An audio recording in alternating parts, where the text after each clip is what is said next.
வணக்கம்.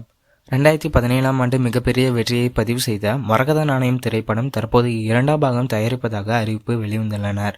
இப்படத்தை ARK சரவணன் அவர்கள் எழுதி இயக்க உள்ளனர். இப்படத்தை ஆக்சிஸ் ஃபிலிம் ஃபேக்டரி மற்றும் பேஷன் ஸ்டுடியோஸ் இணைந்து தயாரிக்க உள்ளனர். படத்தின் முழு இசை திபுநனன் தாமஸ், ஒளிப்பதிவு PV சங்கர். படத்தில் ஆதி, நிகில் ராணி, பிரியா பவானி சங்கர், சத்யராஜ் நடிக்க உள்ளனர். இந்த படத்துக்காக எத்தனை பேர் வெயிட் பண்ணிட்டு இருக்கீங்கன்னு மறக்காமல் கமெண்ட் பாக்ஸில் கமெண்ட் பண்ணுங்கள். மேலும் சினிமா அப்டேட்டுகளை தெரிந்து கொள்ள பலம் பீச் சேனலை ஆதரவு தெரிவிக்குமாறு கேட்டுக்கொள்கிறேன். நன்றி. நம்ம சேனலில் புதுசாக பார்க்குறீங்கன்னா மறக்காமல் லைக் அண்ட் ஷேர் சப்ஸ்கிரைப் பண்ணிவிட்டு பக்கத்தில் உள்ள பெல் ஐக்கான் கிளிக் பண்ணிவிட்டு ஆல் கொடுங்க. நாங்கள் போகிற எல்லா சினிமா அப்டேட்டுகளும் உங்கள் நோட்டிஃபிகேஷனில் வந்து சேரும். நன்றி, வணக்கம்.